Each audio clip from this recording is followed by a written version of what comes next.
اب ایک ایتھیس نے یہ حدیث لے کے اسلام پہ اعتراض کیا، دیکھو یہ ہے اسلام جو لوگوں کو زنا سکھا رہا ہے، جو لوگوں کو چوریاں سکھا رہا ہے، اور کہہ رہا ہے بس مسلمان ہو جاؤ ڈائریکٹ کہاں جانا ہے؟ جنت میں۔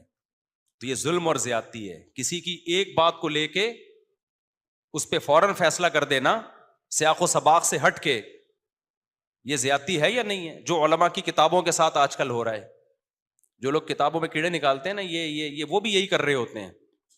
جن لوگوں کی ساری زندگی قبر پرستی کے خلاف گزری ہے ان کو قبر پرست کہا جا رہا ہے، جن کی ساری زندگی توحید کے پرچار پہ گزری، توحید کے پرچار، ان کی 2-3 عبارتیں لے کے ان کو مشرک قرار دیا جا رہا ہے۔